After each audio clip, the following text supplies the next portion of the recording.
ہم تو رکھتے ہیں مسلمانوں کا دین، دل سے ہے خدا میں ختم المرسلین۔ یہ تقریر چونکہ انگریزی میں ہے اس لیے اس چینل کے اردو سمجھنے والے ناظرین کے لیے پہلے اس کا اردو ترجمہ پیش کیا جا رہا ہے، پھر آپ اصل کلپ انگریزی میں بھی ملاحظہ کر سکیں گے۔ برطانوی ممبر پارلیمنٹ کی انگریزی تقریر کے اردو ترجمے کے مطابق پاکستان کے انتہا پسند ملاؤں نے کہا ہے کہ احمدی مسلمانوں کو پھانسی چڑھا دیا جائے اور ان کے سر تن سے جدا کر دیے جائیں اور ان کی عورتوں کو قتل کر دیا جائے تاکہ مزید احمدی بچے پیدا نہ ہو سکے۔ ان انتہا پسند ملاؤں نے یہ بھی کہا ہے کہ اگر حکومت پاکستان ان مطالبات میں عمل نہیں کرتی تو پھر یہ معاملہ عوام اپنے ہاتھوں میں لے لی گی اور یہ عوام احمدی مسلمانوں کو خود قتل کر دیں گے۔ ایک ریلی سے خطاب کرتے ہوئے ان انتہا پسند ملاؤں نے یہ بھی کہا ہے کہ اگر کوئی اس شک میں مبتلا ہے کہ احمدیوں کے خلاف ہمارے نعروں پر صرف پاکستان کی حدود تک ہی عمل ہوگا تو یہ اس کی خام خیالی ہے۔ احمدیوں کے خلاف یہ نعرے اتنے مؤثر اور طاقتور ہے کہ نعرے بے شک پاکستان میں بلند کیے جائیں گے، لیکن احمدی چاہے برطانیہ میں بھی رہتے ہوں ان کو بھی موت کی نیند سلا دیا جائے گا۔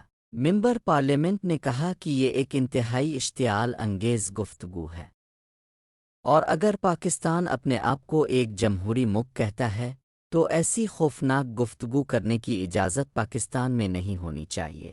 ممبر پارلیمنٹ نے کہا انہوں نے اپنے علاقہ انتخاب میں بہت سارے لوگوں سے بات کی ہے، اسی طرح لندن میں احمدیہ کمیونٹی کے افراد سے بھی بات کی ہے۔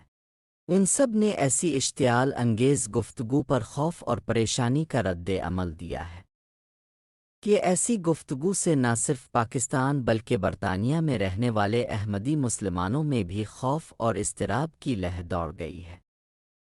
انہوں نے کہا کہ اشتعال انگیز گفتگو کا نتیجہ ہمیشہ ہی خطرناک ہوتا ہے کیونکہ ایسی اشتعال انگیز گفتگو شدت پسندی پیدا کرتی ہے اور پھر زندگیوں کو موت کی طرف دھکیل دیا جاتا ہے۔ ممبر پارلیمنٹ نے کہا احمدیوں کے خلاف نفرت اور اشتعال انگیزی پاکستان اور دنیا کے بعض اور ممالک میں بھی خطرناک حد تک بڑھ چکی ہے۔ اس کے بعد انہوں نے 4 احمدیوں کو بہیمانہ انداز میں موت کی نیند سلانے والے واقعات کا ذکر کیا اور ایک واقعے میں 16 سالہ مدرسے کے طالب علم کا خصوصی ذکر کیا جس نے واضح طور پر یہ قبول کر لیا تھا کہ اس نے احمدیوں کا قتل مذہبی عقائد کی بنا پر کیا ہے۔ آخر میں ممبر پارلیمنٹ نے اپنے خطاب میں کہا کہ برطانوی ممبران پارلیمنٹ نوٹ کر لیں کہ کس طرح ایک 16 سالہ نوجوان کا ذہن زہر آلود کیا گیا اور پھر اس نے مذہبی اختلاف کی بنا پر احمدی کو موت کی نیند سلانے والا بہیمانہ جرم کیا۔ تو ناظرین اب آخر میں آپ اس ممبر پارلیمنٹ کی تقریر انہی کی زبانی انگریزی زبان میں بھی سن سکتے ہیں اور کمنٹ سیکشن میں اپنی رائے ضرور دیں۔ آپ کس جگہ سے ہمارا پروگرام دیکھ رہے یہ بھی بتائیں۔ YouTube channel message of Islam.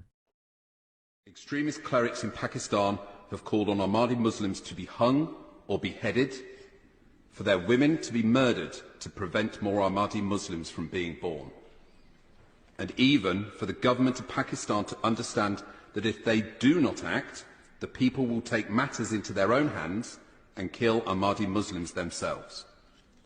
And if anyone is in any lingering doubt whether this awful rhetoric extends just to calls for violence within Pakistan's borders, I refer them to the comments at one rally this year, where the following was said: "We have to strangle each and every Ahmadi. You have no idea how powerful this slogan is.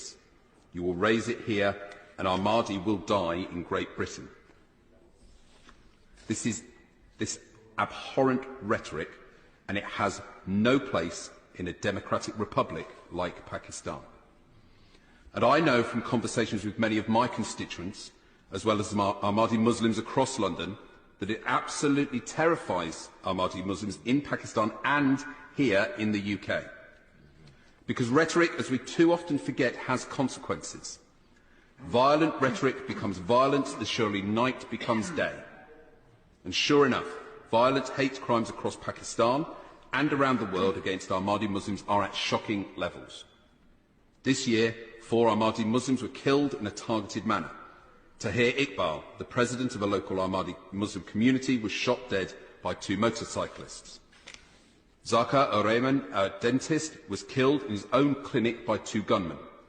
In both cases, no perpetrators have been identified and brought to justice.